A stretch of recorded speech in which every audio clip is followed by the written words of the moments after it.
Well, well, well. Who do we have here? We got me. I'm going to record a second podcast today. Welcome to Kletus Roadside Service. It is still Wednesday.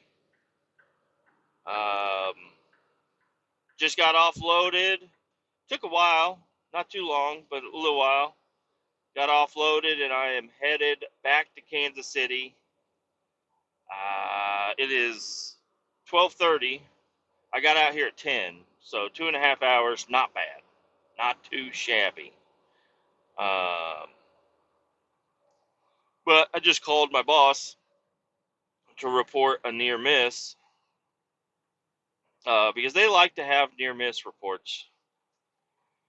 He doesn't necessarily like the nerdality of having a fucking near miss. He doesn't like to report them, but they're like, we know stuff happens. You know, the corporate fucks. They're like, we know shit happens. So and so my boss, they got to the point where we were reporting so little of anything that my boss had to, I don't know, it sounded like he kind of fabricated a near miss just to please them.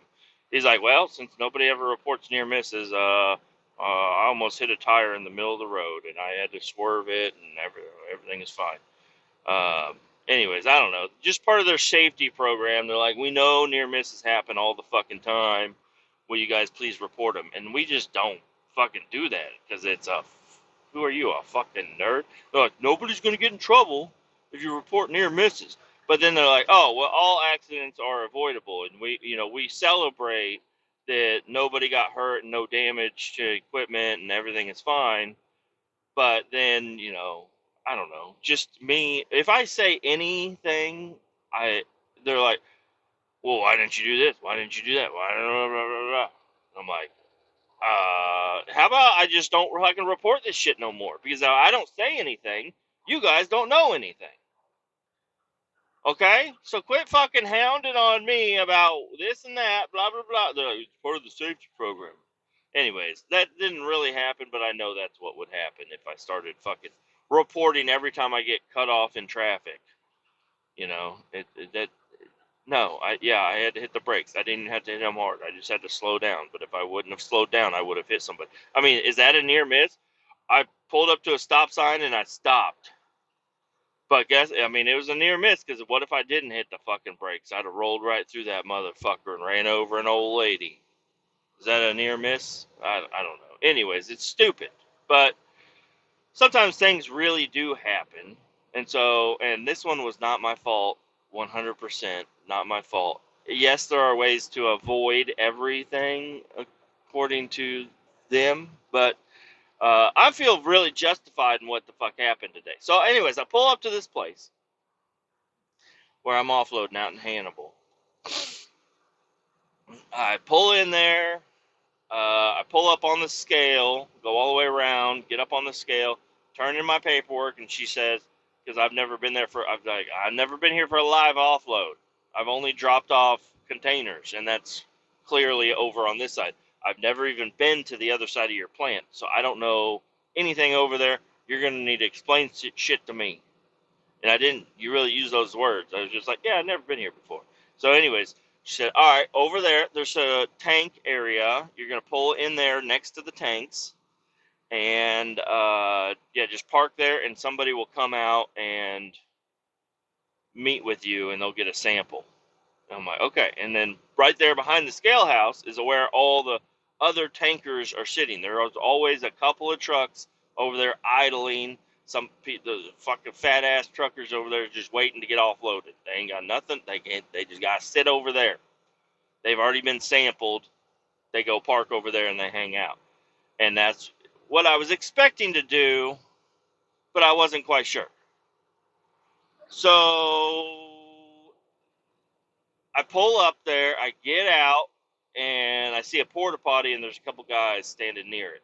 And so I go up to the two guys, and I'm like, hey, I've never been here before. Am I in the right spot? And they're like, well, you need to move over a little bit because there's supposed to be two trucks in that area, and you're in the middle. I'm like, oh, all right. Well, let me go piss. I'll be right back. Got right back, got in the truck, moved it up, backed up, pulled forward, and then there's another guy standing there waving me to tell me to keep going, until he got the ass into my trailer right where he wanted it to be. And I had not talked to that guy. The only interaction I had with him was looking at him in my mirror. Parked the truck whenever he said I was good, got out of the truck, and walked over to they have like a break room, little driver's area for drivers to go while they're getting offloaded. A PPE free zone. And I was behind the yellow line, but I still had my hard hat and my safety glasses on. I just picked up some new tinted safety glasses so I can not burn my fucking eyeballs out on these job sites. I have clear safety glasses, but I don't really fucking like them. I mean, they're good. They're prescription, but I ain't fucking wearing clear glasses unless it's goddamn nighttime, okay? And even sometimes I wear them at night. Sometimes I wear my sunglasses at night. I mainly wear my sunglasses, is what I'm trying to get at. Anyway, and it has nothing to do with the story. But I put all the shit on. I go wait over there next to the break room, behind the yellow line, just standing there, hanging out, waiting. They put on their lanyard on their shit, and they hop up on top of my truck. And I see them. They open up the hatch and they get a sample. And then he shuts the hatch, doesn't latch it down apparently. I can't see what he's doing really, but I can see the lid open and I can see the lid shut. That's all I know. So he comes down, unhooks his lanyard, and it's kind of like strung up in the air. It's a retractable lanyard, so he just takes it off and hooks it to the wall, and then so it's up and out of the way, and he takes off, and that guy's gone. I don't know where the fuck he went, but I'm standing there. I'm like, okay, he's taking that shit to analytic or whatever he's doing. And then I turn around, and the guy that I initially talked to is standing there. He walked up to me and he said, "Hey, we already got your sample. You're good to go. Go park over next to the scale house." And I think I forgot to tell you, they put wheel chocks on my truck. They put wheel chocks there, and I walked back over to my truck and I looked down there. I saw that nobody's hooked up. Nobody's on my truck. The lid is apparently shut. The wheel chocks are gone. And this guy from this company that I'm dumping with, the guy that I'm in contact with about offloading, tells me to get in my truck and go park over there. This is a real important part of the story, guys. So I get in the truck. It's already running, but I had the flashers on and the brakes set. I tapped my brakes 3 times just to scare off any animals underneath my truck or whatever, or people. Let people know. They're like, oh shit, somebody's hitting the brakes. This truck's about to move. I always do that. If there's people around my truck, I just get in the truck and just tap the brakes a few times. The brake lights are going to flash. The fucking air is going to escape my fucking brake pods out back. And then I put it in drive and I start to move. And then a guy runs over and is screaming, waving his hands at me. And I'm like, oh shit. And I had the worst case scenario in my mind. That he already had me hooked up and I just ripped the fucking hose off the wall and there's spilling shit everywhere. But no, I stopped and I got out. He's like, hey, what the fuck are you doing? I'm like, your guy told me to move. He said to go park over there. He's like, who the fuck told you that? I was like, I don't know, fucking Jim Bob, the fucking guy. He's got the same hat as you. I don't fucking know. The guy that I talked to. The guy that told me to move over. He's like, well, we're not. He's like, why? I don't know why you moved. I'm like, dude, he took the wheel chocks out and told me to move over there. He's like, why the fuck did he move the wheel chocks out? And I don't know. And then I get back I stand out there. He's like, let me shut your lid before you move around, because if you slosh this shit out, we're gonna make a big fucking mess all over the ground. I'm like, hey, you're right. We will be making it. Not we. You will be making a big fucking mess. I'm not the fucking in. Usually I do my own offloading. but you're taking care of it. So fucking, you be your deal. Why? Who moved the fucking wheel chocks? This fucking idiot. So, anyways, he gets the lid button down and he's like, I need you to back up and go back to where you fucking were. I'm like, okay. So I back up. He stops me. I get out of the truck and I go over and there's a guy in a red hat and he's like, hey, what happened over there? I was like, brother, I don't know. One of your guys, he's wearing the same shit you're wearing, came up to me and said that he got his sample and for me to go park over in the waiting area next to the scale. So that's what I mean, I was going over there. I was like, somebody took the wheel chocks out. He's like, He's like, yeah, he was not ready for you to move. I'm like, yeah. I mean, I'm like, I'm sorry, but I had no idea. He's like, and then one guy walks up and he's like, what the hell, man? I was like, dude, your guy told me to move. And then him and the guy in the red hard hat that I was talking to right there, explaining shit to, he is apparently the new safety manager of this plant. He's in nice, clean clothing. He's has a gold chain on. This guy ain't doing work. He's just there to fucking tell people they're doing shit wrong. And something happened right in front of this fucking guy. And then here comes fucking Jim Bob, the fucking guy that told me to move, and he's like, I was like, yeah, apparently they weren't quite ready for me to move yet. He's like, yeah, I don't know, man. I'm like, okay, well, this is your fucking fuck up right here, this fucking guy. And he's over there, he doesn't give a shit. He's just blabbing, blah, blah, blah, blah. And then he walks off, and then me and the safety guy are standing there. And he's like, yeah, I think we might need to look into a little bit more safety on and keeping trucks where they're supposed to be. I was like, yeah, I don't know. Like if I have a trailer attached to me and I'm offloading at specific places, they have me pull my airline off and they lock out my trailer so it won't move. He's like, yeah, I think we'll get some of those. I'm like, okay. I mean, yeah, that would have helped. But if that fucking guy comes over with the fucking key and unlocks me and says, you're good to go, and I'm not, like, I don't know. You guys need to communicate. I don't know. You got too many fucking people over here telling these truckers what to do. And every other truck that I saw out there, they've been out there a lot. They're either part of the personnel out there that are just driving trucks that never go out on the road. They just run shit around in the plant. Or they're truck drivers that everybody knows, is what I gathered from everything. Anyways, sitting there talking. Luckily, nobody got hurt. Nothing got damaged. Nothing got spilled. No incidents. Nothing like that. I don't even know. Like, the guy didn't take my name down. He didn't ask. He didn't have a pen pad. Wasn't writing shit down. So I don't think that is going to be reported at all for anything. But I'm telling you, the guy that was doing the offloading, he did not like me. He did not like me at all. After that, he didn't even look at me. He didn't talk to me. He would talk to other people and say, hey, he's good to go, or whatever. I don't know. So I'm like, you fucked this up, you fucking Jim Bob bitch.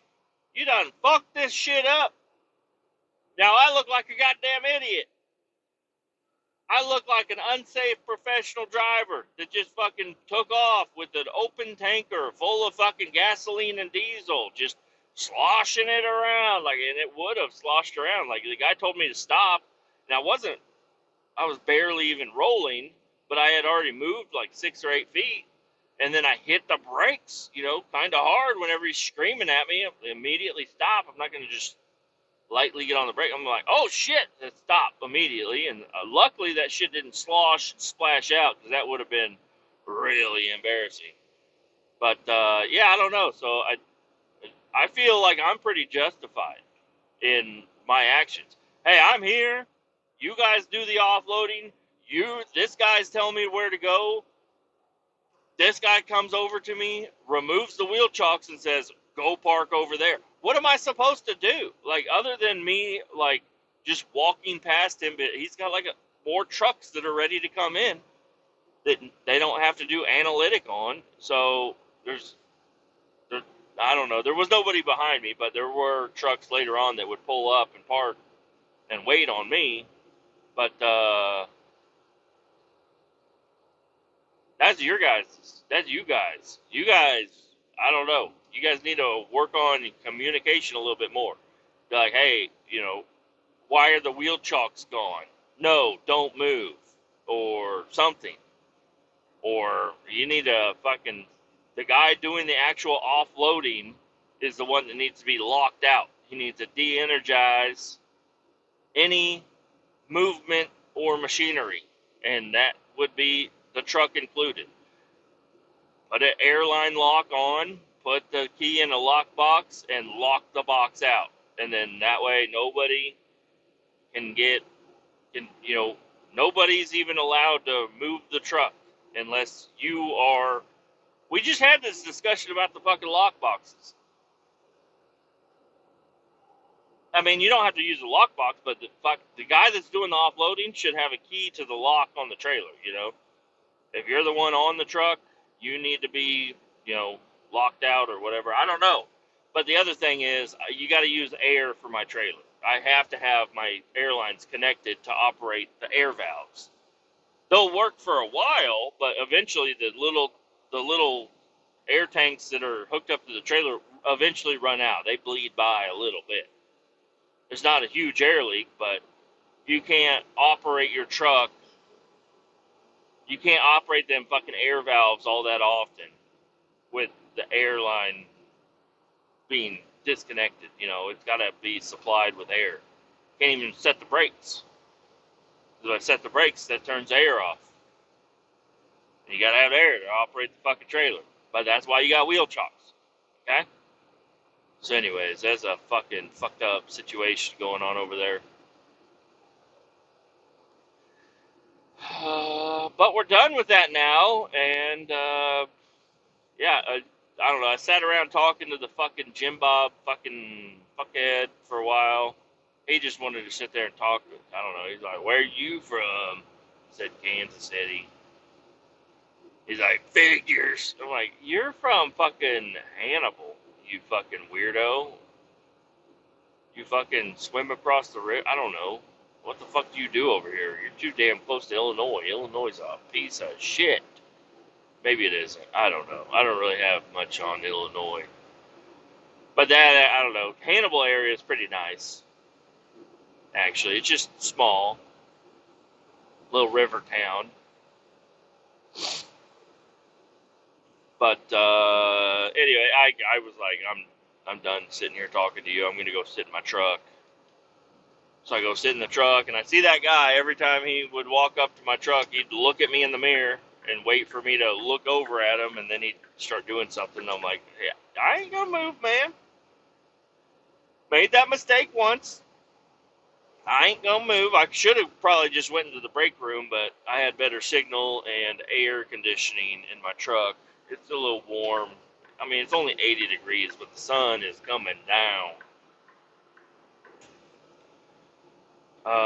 And then he offloaded me. I'm pretty sure my intake tube, the tube that goes to the top of the trailer on the inside, I don't think he offloaded anything out of that. So I probably still have about 5 gallons worth of this bullshit on my truck, but I ain't worried about it.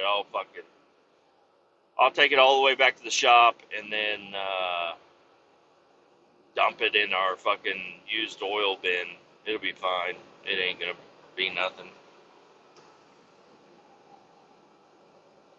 It's already diluted quite a bit, and then it'll get even more diluted in that 300-gallon tote, and then it'll be even more diluted whenever whoever pulls that is going to load more shit on them and then take it to the place, and then it'll be fine. The amount of for real gasoline in that intake tube is going to be minimal. I guess if it mixed well. But if it's sloshing up high enough that it's going in that intake tube, it's fucking good. Damn, this dump truck, I passed this dump truck a little bit ago, and now he is hauling ass up on me.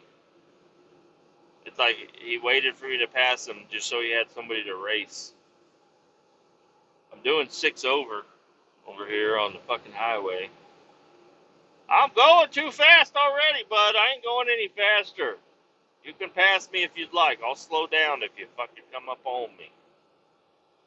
I still haven't had lunch. I did stop and grab a breakfast scramble at the Loves and a coffee, which was delicious. It's gone now. I had to check it one more time.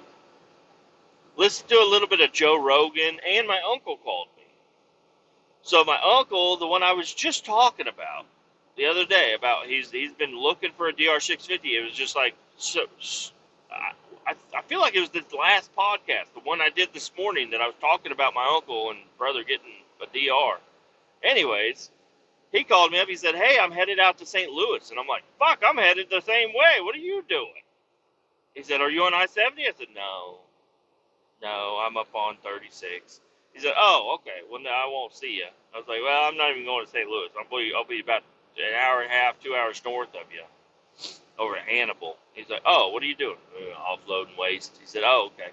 I was like, "What are you doing? Why are you going out to St. Louis? You call me just to tell me you're going out there? You don't call me unless it's something going on. What you doing?" He said, "Well, I've been on the search for a DR for a while, and the DRs that are around Kansas City, they're either not there or they're overpriced for what he's willing to pay, because you can get a brand new DR 650 for like $7,000, brand new, spanking new, 0 miles, brand fucking new, yeah, for like $7,000, and then people are selling 10-year-old DRs that are, you don't know how they've been treated. You're on the 5th owner or whatever, and they want $5,000 for it. It's like $2,000 is worth it to just get a brand new one. But he said, I found a different one. I found one. It is $5,000, but it's modded out. It's low miles, and it's out in St. Louis. So I'm headed out that way to go get it. I said, "No fucking way, dude." He said, "Yeah, man." So he's getting himself another DR. Well, not another. I don't think he's ever had a DR, but he's been wanting one. And I'm like, why don't you want...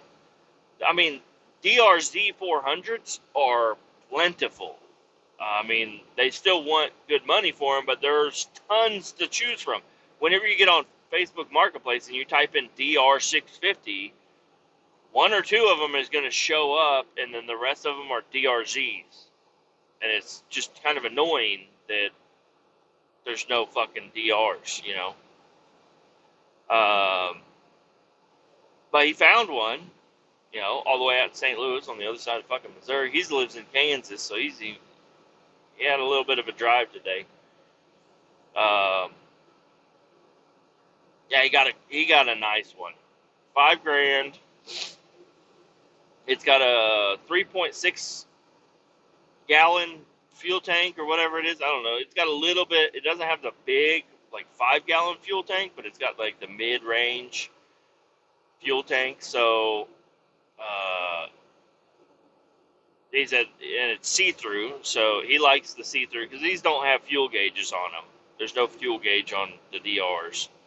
It's just you look in there, and if you see fuel, you're all right. If you don't see fuel, you should probably get some.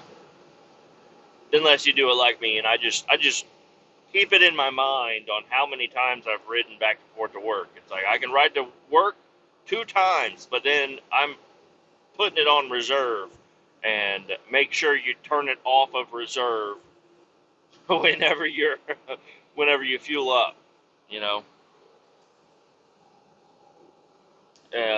But so he's got Pro Taper handlebars. All the good shit up there. He's got the Race Tech Vapor, Fuel Tech Vapor, whatever the fuck the speedometer bullshit is.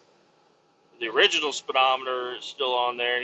It's a 2015, but so it's already got the upgraded plastic on it, but he's got an upgraded headlight. All the suspension has been redone. So he said he's like, I don't know. The guy had packs. He had like he would take it out on rides or whatever. the guy that owns it currently. So he had the suspension tuned for 240 pounds or something like that because he weighed himself with all of his gear and everything, and he's like, all right, I need to upgrade the suspension. My uncle, he's like, I'm not going to put gear on this bike. He's like, it's just going to be a stripped down basic bike. No, well, not stripped down, but just no extra bullshit, and he doesn't weigh that much. So he said, I don't know if I'm going to even like that suspension. But he told me, he said, if I decide to get rid of that heavy duty spring, I'll give it to you. And I said, no fucking way. He's like, yeah, well, I don't know. I might like it. I'm like, okay. So, anyways, I might have a new spring coming my way. But I was trying to tell him, I'm like, I don't know. I'm sure a stiffer spring would be helpful for me. But he's like, well, the bike's got to be set up for you. I'm like, well, see, listen, this is the thing. This bike, I don't know exactly who it was set up for. And I haven't rode any other DR 650s, so I don't know what a good setup is or anything different than this. So my riding style and how I ride and feel things is with this bike the way it is. And I'm comfortable on it. He's like, well, you're going to need you should probably do a spring. I'm like, but I'm not bottoming out. He's like, well, it was lowered. I'm like, it was lowered, and I raised it back up. I mean, I have my collar on my spring fucking snugged all the way, it's snugged all the way down. So, I don't have much more adjustment, but it's raised up, and I like it where it's at. He's like, no, you need a bigger spring. I'm like, okay, whatever, man. I was like, because last time he saw it, it was still lowered.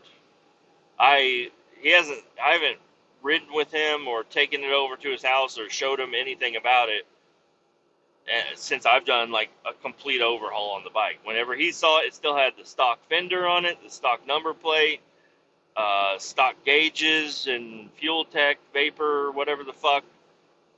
Still had speedo cable on it. Some of the stuff is just cosmetic, but it looks like pretty much a totally different bike now. So I don't know. He might just not understand what the state is now of the bike. Now it probably still looks squatty when I'm sitting on this fucking thing because it does have soft suspension, but I have never bottomed it out. That's the other thing, and I fly over railroad tracks. I mean, I'm not jumping it. If I jump it, I'm 100% sure I'll fucking bottom the motherfucker out. But I don't know. I still have pretty good suspension play. Not play, but suspension distance or whatever the fuck you want to call it. Articulation, maybe. But anyways, he's got a bunch of goodies. I'm curious to see if he's gonna want to keep everything or maybe even get rid of some stuff. I'm like, hey buddy, got any freebies you want to take off your bike? Like anything, or even stock stuff. He said he's got some stock stuff. The guy's gonna send him with all the stock supplies and everything. So I don't know.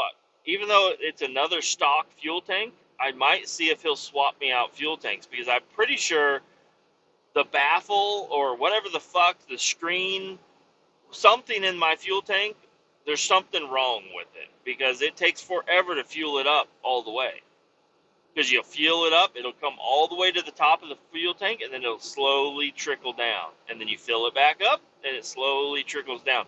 And it's like, there shouldn't be anything in this tank that would make it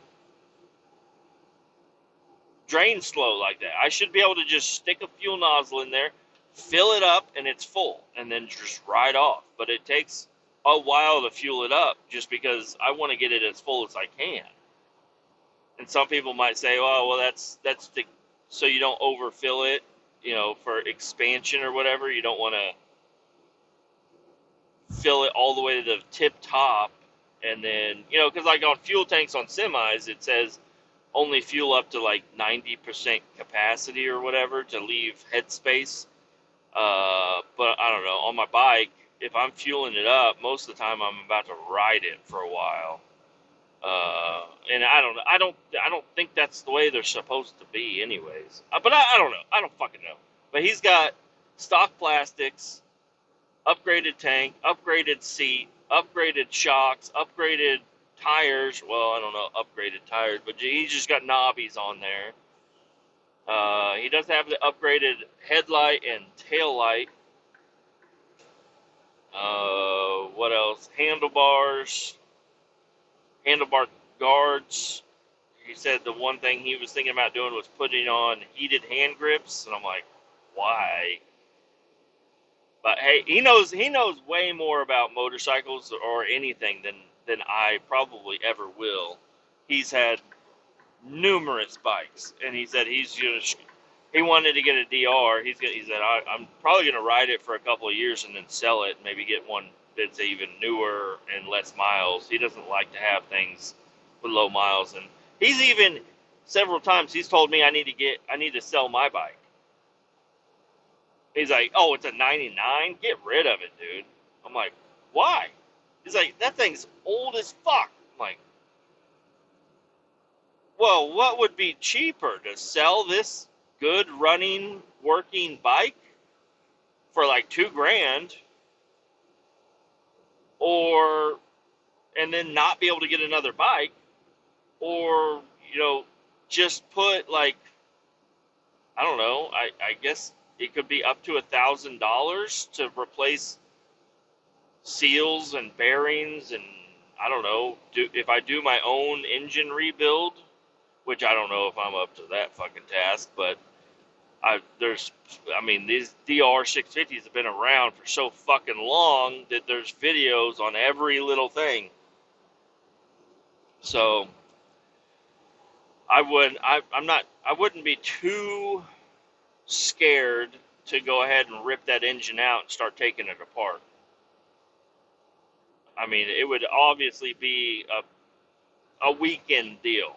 I would have to order parts and have things ready to go and then pull it apart and try to get it done in a weekend, but I don't even know if that would be feasible. But according to what I've seen, like on the forums and shit, it doesn't seem and I'm pretty good with engines and shit, I think. And it doesn't seem like you need that many fucking tools. I mean, people in flip-flops in Kenya take these motherfuckers apart, or they drive them through a swamp and get bit by alligators and shit, and then they fucking just take it apart in the swamp and put it back together and then ride off. And I'm like, how hard could it be to do a rebuild, with a clean work area? Because I mean, honestly, other than like bearings and shit, there's not a whole lot of moving parts on a DR 650. There's the engine, the swing arm, the axles, the forks, the triple clamps. I mean, I don't know how much shit do you gotta. I mean, everything feels like it works properly for the most part. I think I got a little bit of a rattle going around, but I don't know. Anyways, my uncle, he's like, oh yeah, I won't be home till like 4. Because I was like, hey, I'll just ride by your fucking house. He's like, oh, I won't even be home till like 4. I'm like, buddy, it's gonna be a while before I'm home, and before I'm even headed home. I'll just stop by your house. He's like, yeah, I don't know. He probably doesn't really want me to stop by, but I might just swing by, and if he's got his garage door open, maybe I'll pull up in there and be like, what's up? Check out that cool bike. I want to look at it. What kind of goodies you got for me? Because if he's got a stock DR 650 fuel tank that's got better graphics than the 99 graphics, I'm not a big fan of the 99 graphics. They're blue and yellow, which isn't bad, but the 2015, I believe it's more of like just black, maybe like with an orange letter or something. I don't know. I don't even know. I have no idea. But see if he'll swap me out fuel tanks. That'd be kind of cool. I already got the fender and I got the number plate. He's using the stock plastics, so I don't think he's got extra plastics. But if he got extra side plates, I would definitely be interested in the side plates. But he probably, most of that shit, he's probably gonna want to hold on to. My fuel tank's got a few dents in it also, which is kind of, and a little bit of rust.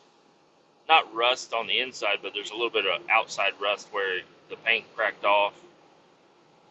So I don't know. I would probably be in the market for a new fuel tank, but I always think if I'm going to get a new fuel tank, I'm going to get a bigger fuel tank.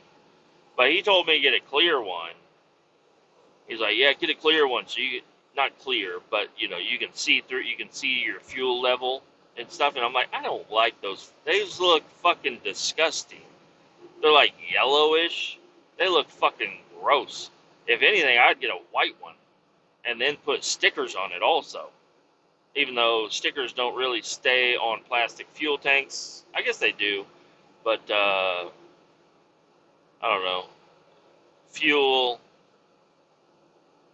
the vape, I don't know. Somebody told me that the fuel vapors can seep through, but I don't know how fucking real that is. Or just stickers just don't stick to it very good. I don't know. But I would like to get a white, larger plastic fuel tank because they also look cooler. Because the original fuel tanks, they look like an old motorcycle fuel tank. They're metal and they're small. But if I could get an upgraded plastic one, they're shaped a little bit sharper. They look a little bit cleaner and nicer. I guess I could do black, and they would kind of run into the seat. But I kind of like white. I would like everything to be white, but you know, white would eventually get little scratches in it, and you'll be able to see them and everything. The black tanks usually they look like they hold up better, but I don't give a shit how this fucking thing looks. I mean, I kind of do. I really do because I like the number plate and the fucking front fender, but I'd like it just to be everything be white. And then even with the seat that I got, I thought about I might throw the upgraded seat that I have, I might throw it back on the bike. Now that I got it set up a little bit different, I might throw that seat on there and just see how it, if I do like it, if I do like how it feels and everything, and then, but if I'm not too happy with it, I'll still ride with the upgraded seat and then reupholster my original seat. Now that seems like it might be a little bit of a fucking, job. I don't know. I'm not an upholsterer. I don't want it to look like shit. But I guess if I could take the original seat cover and cut it out of some regular old black vinyl or even white vinyl. I don't know. Probably not white. That would look a little odd. Because my seat right now has got a blue stripe on it that says Suzuki in it. Otherwise, it's a black seat. I don't know. I would like to just have no logos on the bike at all, unless I put them on. And the seat, I think it would look cooler if it was just black. And that's what my upgraded seat is. My upgraded seat is just super wide, which might be good for my ass. Maybe. But anyways, hey, one out of the two people that want to get another dirt bike got one, and now I got a riding buddy. I was like, you can show me all the trails and stuff. He's like, well, yeah. He's like, and we're going on a trip in October. He's going during the middle of the week, sometime in October, and he's going down to Chadwick, which is an off-road park. He said he's got a bunch of buddies that are going down there, and they're going to go do some trail riding. And he kind of gave me a little bit of an invitation to come. I mean, he's like, as long as you can get your shit down there, you can stay at our campsite, probably. I was like, what do you mean get my shit down there? He's like, well, you have a way to like tow your own bike, don't you? I was like, tow my bike? Why would I tow the bike? He's like, what do you mean? I was like, I ride the bike there. It's street legal. He's like, that would be, he's like, and then ride it on the trails? I was like, well, yeah, that's why I ride it. That's why I would ride the bike down there is to ride it on the trails. He's like, what if it breaks? I'm like, beg somebody for a fucking ride home? Call my buddy and tell him to come pick my ass up? Hey, Luke. Hey, Luke, buddy. Come down, go to my house, grab my keys from my truck, tell my wife you'll be back later, and then come pick my ass up. I'm in Chadwick. Yes, down south, I think. I don't even know where Chadwick is. And then he'll come pick me up, throw it in the back of the, like, I don't want to waste the fuel in the pickup truck unless I need to. Otherwise, I'll ride the fuck bike. My ass would hurt. I would probably get some sort of a squishy pad and duct tape it down to the seat or something, so my ass won't be so fucking sore. But yeah, I don't know. I don't know if I can handle that. I don't know if I don't know. I'm gonna think about it. I'm gonna talk to him a little bit more because here he just got the bike. He said he's gonna throw insurance on it and then ride it around. So, and I drive right by his house on my way home from work. So, like, I'm pretty sure one of these days, pretty likely that I can come on over and we can go just ride around a little bit. Now, the problem I would have is he's got off-road tires. And so he's going to want to go on some off-road trails, and I'm on fucking streets. So maybe I try to pick up, maybe that's something I need to do. Maybe not today, but here pretty soon, is just find some tires and try to get them put on. And I can go over to his house. He's good with bikes. He knows what the fuck he's doing. I can take my tires and wheels over to his house, and he can show me how to fucking do it and give me little tips and tricks on how to seat and beat a tube and dirt bike tires and shit. I just don't know. I don't think I should get used. Maybe I don't know. Probably not get used. Probably just get new ones. They're not super expensive. I can order some off of Amazon. Order some motorcycle tires and have them shipped directly to my house or to his house and get them put on. And I had looked at a few off-road tires and stuff. Maybe I'll talk to him and see whatever tires he gets, I'll get, because I know he's going to be doing a lot of road riding also and trail riding, and he'll pick out a good set of tires for both. And then the tires that I have on right now, I'll just keep them as spares because they're still pretty good. They still have a lot of life left in them. So I'll hold on to them. And so if I do end up, ruining my off-road tires, I can throw the street ones back on there, or just, I don't know, get another set of off-road tires when I wear these ones out. I don't know. Do something. I'm excited. My uncle, my riding buddy, just got himself another dirt bike. So I'm really excited. We're gonna do some ripping around town and whatnot. I'm curious on his gearing also. I want to see what kind of gearing he's got. Because if that bike was, I don't think the guy that owns it right now even tagged it. I think he just got it for a little trail ride. He said that the second owner, which is the guy he's getting it from, only put 500 miles on the damn thing. So that tells me he probably trailered it to some trails, and maybe not in over maybe a couple of years put 500 miles on it. Because when you do trail riding, 1 mile through the trails is a little bit different than 1 mile down I-70. I know that. I mean, it's 30 miles to get to work. I put so many miles on this bike so far.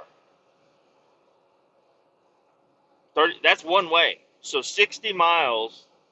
So every 2 days I put 100 miles on it, and I've rode that bike to work a lot. That people expect me to ride my bike into work because Why would I?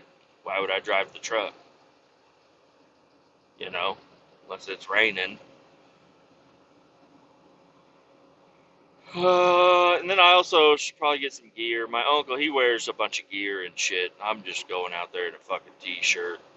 Even my brother, they both wore their. Whenever we went out on rides, I was just in a fucking t-shirt. They were in, or no, I had a hoodie on because it was a little chilly, and but they had their fucking body armor on and shit. I'm like, yeah, I understand. It is good to have gear on. I don't know. Nobody ever plans on crashing, but I'm gonna really do the best I can to not fucking crash. Sometimes you don't get that choice. Mainly, I'm worried about getting hit from behind, uh, which is not good. But getting hit from behind, usually the person lives. I think. Because it's usually people are coming up to a stoplight, stop sign or something. They're already slowing down. They're not fucking running the light. They're gonna slow down, and then they just don't see and they bump into you. I think people. I don't know. I haven't really seen too many videos of people just plowing through a motorcycle at a stoplight. Now crossways, people that run the stoplight sideways, you get a green light, you start going, bam, you're fucking done, dude. Because they're trying to beat the red light. They floor it right through there, then bam, right into you. Now that's one thing I gotta keep my eyes on the cross traffic and shit. Riding on the highway, I'm not too worried about riding on the highway. Stay pretty far away from people. I have blind spot mirrors that I use all the time, and I still do the head turn most of the time, unless I just passed a car. Like I've just passed you, and I look in my mirror, and I just watch you in the mirror as I get over. I'm like, okay, we're good. And if I've tested my blind spot mirrors. I can see a car until it gets up, and it's like right there. It's right next to me. So my blind spot mirrors, I trust them. They're not gonna lie to me, I don't think. Uh, yeah, interesting episode here. I think this is gonna be a short one right here, though, for sure, because I'm about to get off here and finish up my Joe Rogan. Been listening to Joe Rogan talk to Dave Smith. Good episode here. It's a good one. Um, there's something about the episode I was going to talk about. They talk about the foreign and government and bullshit, but they're also talking about kids in college that are freaking the fuck out. The Mondami. I don't know. But, I don't know. I guess universal basic income is something that was brought up.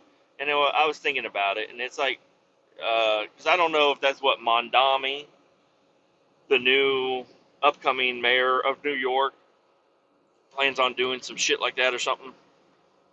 But I don't know. Just the concept of universal basic income that comes around because of AI taking all of the office jobs, and that New York is a lot of office jobs and pizza joints. Now, I think the pizza joints are going to be okay for a little bit. People ain't going to want no AI fucking pizza. They want some real pizza.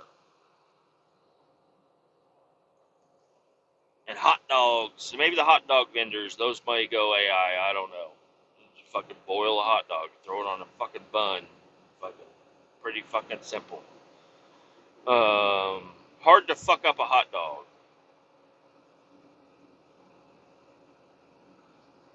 Got a truck and trailer hauling an excavator. I thought he was gonna pull out in front of me on the fucking highway. He didn't. That was good. Good job, trucker. Um, But yeah, this universal basic income, that thing could be pretty fucking scary. Because it's like, all right, the government, yo, hey, guess what? You live in New York in this area code or zip code or whatever the fuck, you're going to get this much money a month, and you don't have to have a job. We're going to just give you this money because there are no jobs for you. You guys live in a shithole state. There's no fucking jobs. All the AI is doing everything. Y'all just, here's money. He's going to do like rent control or whatever the fuck he's going to do. I don't know. But where it gets interesting is the universal basic income. Now, there's probably people that have talked about this already before, but is there going to be stipulations on that? Is there going to be like, okay, if you can, no police contact, no negative police contact for, this month, and you'll get this much money, like, just to, because they're not just going to be like, okay, you can go cause crimes, and we're still going to give you money. You're going to cause crimes, you get no money. Is that going to make a lot of fucking homeless people, like people that are already on the brink of being homeless because they're losing their fucking jobs? Are they going to be like even more homeless because they have nothing to do and they're just given free money? Are they going to run around causing crime, doing bad things? I don't know. I don't know. It just seems like some interesting shit. Have you guys thought about this? I don't know. I think about this sometimes. Universal basic income. All right. So you're telling me AI is going to come over and start driving this truck, and there's nothing for me to do, and my company doesn't want to pay for a human when they can pay a robot. So I'm going to go home, and you guys are just going to give me money, right? So I can do whatever the fuck I want. But what if I make a certain amount of money doing the thing that I want? The AI hasn't taken over. Like some way I'm making money, but I don't have to make a lot of money because I already get the universal basic income, right? That's just a fact. Everybody gets this much. Okay, but I'm gonna go make money. But then when I go do my taxes, they're like, oh, you made this much money and you were receiving government benefits also? Okay, you get no more government benefits. Oh, okay, well then I need to go find a real job that pays better. I can't do what I want. I gotta go find a real job. Well, there are no real jobs that are paying good because they have already been taken. There's not enough jobs. I mean, there's enough jobs, but they don't pay very good. And then I don't know, you have a job, you don't get the universal basic income. Okay, so what the fuck am I supposed to do? All right, I got to sell my goddamn house and my cars and everything that I own, and I got to shop at your fucking grocery store because that's the only place that I can afford the fucking food. I got to live in your housing if I get that money. If I don't want that money, I got to work my fucking dick off, and I still can't afford it. I don't know. The future is coming, and this is some shit that is highly likely to happen with the AI and shit. They already got self-driving trucks. Now, me, on the other hand, I think for what the bulk of what I do and what my company does, we're going to be okay. We are waste transport. So unless every company that we do work for streamlines and figures out a way to get rid of this waste using AI, or my company figures out a way to get AI in all of our trucks and shit, and then they do that, I don't know. I don't fucking know. But there's a lot of shit that AI just isn't going to be able to do for a while. It's going to take a fucking while. I mean, everything's got to be set up properly, and what we do is kind of like, well, our ER department especially, and like crashes and shit. Like AI, go out there and clean up the crash. AI, like, you're going to spend forever trying to program the AI robots and whatnot to go out there and fucking do the shit when you could just fucking go out and do it with humans. You could just be like, yeah, pick that shit up, figure it out. You can't really tell that to an AI, I don't think. Maybe you can.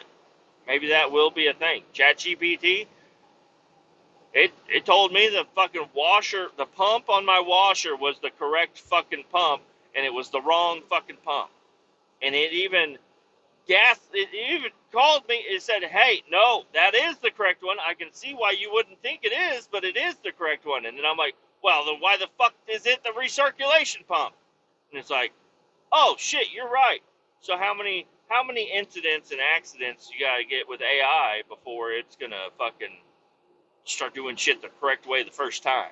It could really fuck some shit up.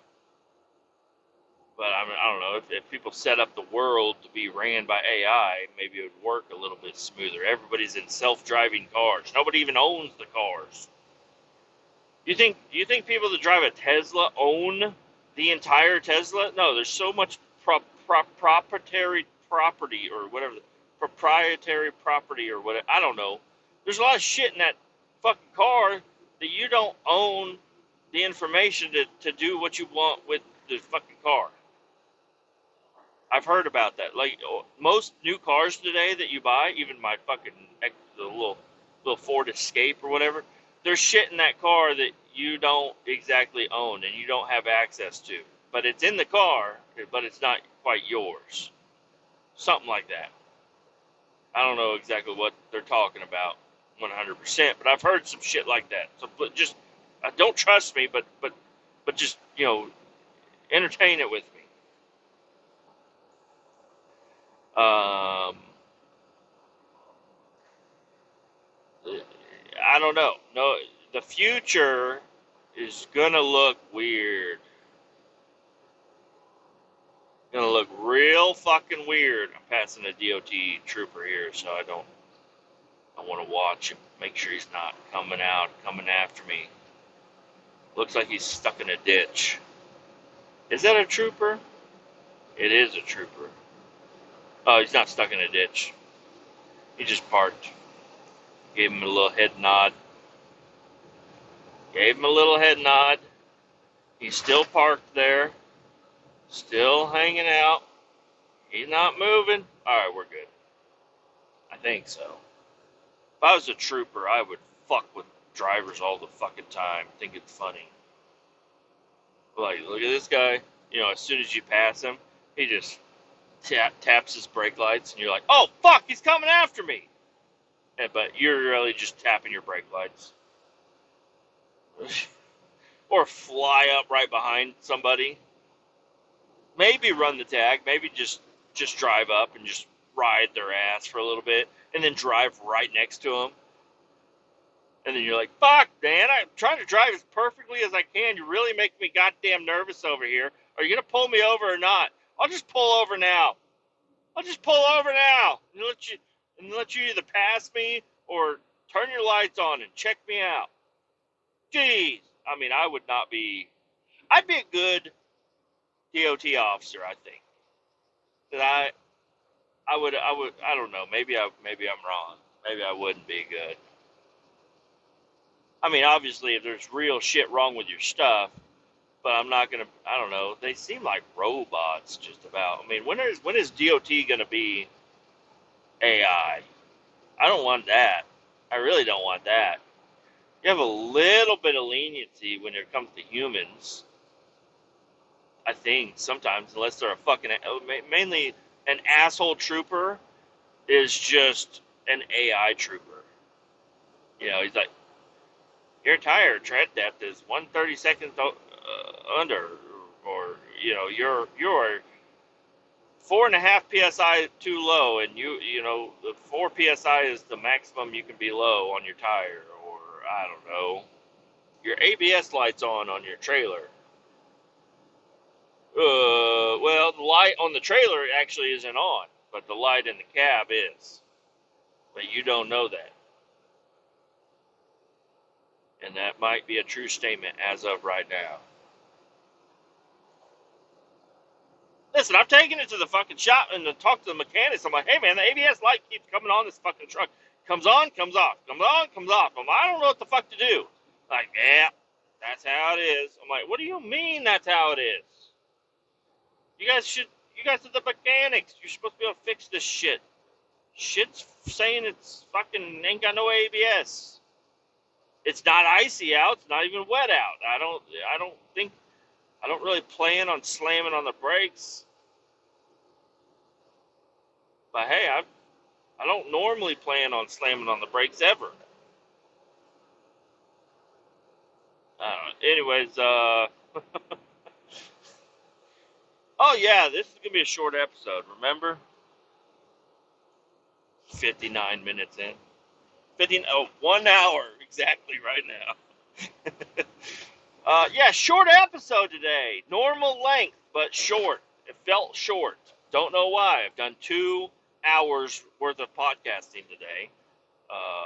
So enjoy. Well, this is me for tomorrow. Adios. Keep ball 18 down. We'll talk to you later.